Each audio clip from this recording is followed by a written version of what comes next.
fun until you feel your world starting to crack. Because his charm is a mask, not warmth. A smile hides calculation, and care hides control. That's how the psychopathic type operates in relationships. Today, we're talking about the psychopathic type in relationships. The one who can enchant you so you don't even notice the trap. At first, it's charisma, confidence, the sense of power by your side. But later, control, coldness, and a strange emptiness. It's like buying a movie ticket and ending up in a survival quest. And that's why it's crucial to recognize this type before they dismantle you. Because their strategy isn't about love, it's about power. Even though on the outside they look like a dream. And surprise, you might have these traits too. That's why we'll analyze not just your partner, but yourself. So you can not only protect yourself, but grow. Buckle up, this is going to get interesting. Psychological portrait. So what is the psychopathic type in relationships? It's not always a movie villain being chased by a detective. Often, it's someone with charisma who captivates instantly. They know how to look at you so you feel like you're the only one in the world. And within a week, you feel like a pawn in a game. Their inner motivation is simple: power, control, dominance. For them, relationships are a battlefield, not a space for love. They collect victories, not memories. And all this is under the guise of charm. They know how to flatter when needed. Or show indifference so you chase after them. Their emotional coldness is both intimidating and magnetic.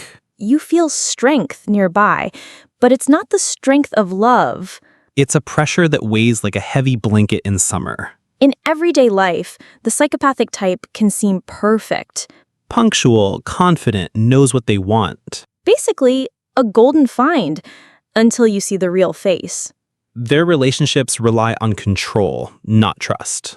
They master hiding emotions. Imagine arguing, and they're calm as an iceberg. That calm isn't maturity. It's calculated coldness. Because for them, you're a resource, not a person. A resource for energy, status, sometimes even for games. And if you burn out, you'll just be replaced. Harsh, but true. They justify it. The world is harsh. I act this way to survive. Or, strong lead, weak follow. It's an internal philosophy they bring into relationships. And yes, at first, they can seem perfect. Like a movie trailer that turns out to be a thriller. But over time, you start seeing the manipulation. Their compliments are tools, their care a way to control. And their silence is a weapon too.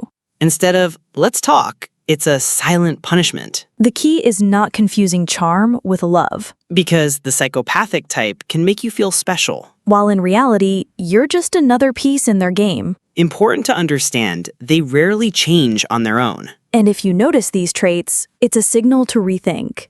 Signals to watch for. So, what signals give away the psychopathic type? Let's start simple. An overly perfect start. If the first weeks are full of gifts and compliments, and it feels like a fairy tale, be careful. This is called love bombing, a technique to quickly gain trust. When I like you turns into, you're my destiny by the second date. Second signal, control disguised as care. I just want to know where you are. Sounds cute at first. By the 10th time, it's GPS with accusations. Third signal, emotional coldness in crucial moments. You're crying and they say, stop being dramatic. Or, emotions are for the weak. Fourth signal, manipulation through guilt. I suffer because of you. You have to support me. Or, you're the only reason I'm still here. Fifth signal, lack of empathy. They can listen to your story and not change expression. Like reading a weather report. Sixth signal, sudden mood changes. Yesterday, they adored you. Today, they criticize every step. And all without visible reason. Seventh signal, attitude toward others. If they despise friends, family, colleagues, that's revealing. Because when everyone else is workless, they're always the king. Eighth signal, constant trust games. You don't trust me? Then you're against me. Or true love doesn't question. Ninth signal, using silence as punishment. When they disappear for days without explanation. And return acting like it's your fault. Finally, constant feeling of exhaustion around them. If you doubt yourself more than you feel joy, that's a signal. Love shouldn't feel like running a marathon without water. Episodes that speak for themselves. Imagine a scene. You've just started dating. He gives daily surprises, flowers, dinners, dreams for two. It feels like a love story for the ages. But notice there's haste in this fairy tale. Planning your shared future after 1 week of knowing you. First warning bell. Overly fast attachment. And you think, wow, I'm really special. But really, it's his strategy. Next scene. A party with friends. You laugh with your friend and suddenly his gaze turns icy. He approaches and whispers, "Don't make a fool of yourself." You feel ashamed, not understanding why. When in fact, it's a test of control. He wants to know that you obey, even in small things. Another scene. You're crying after a hard day. He sits across from you, showing no emotion. Then he says, "Your problems are your problems." And you feel a wall. Like talking to a refrigerator without a light. A display of emotional detachment. Next, a situation of control. You say you're going for coffee with a friend. Half an hour later, where are you? With whom? Why aren't you answering? He calls it care. But inside, you feel it's a chain. Another moment, you want to share news.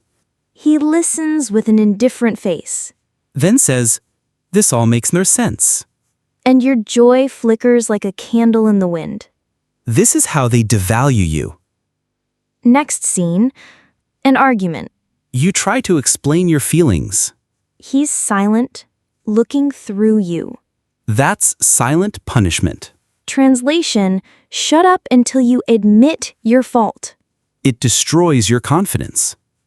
There's also public humiliation. You're in a group and he makes a sharp joke at your expense. Everyone laughs. And you freeze. Then he says, "You know I'm joking." But you feel smaller than a minute ago. It's another way to assert dominance. Another scene. He disappears for days without explanation. You panic, thinking what happened, He returns calm, as if nothing happened.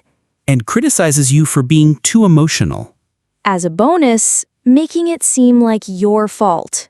Example of guilt manipulation. Now, imagine their philosophy. The world is harsh. The weak don't survive. They justify coldness as necessity. And it sounds convincing until you notice the consequences.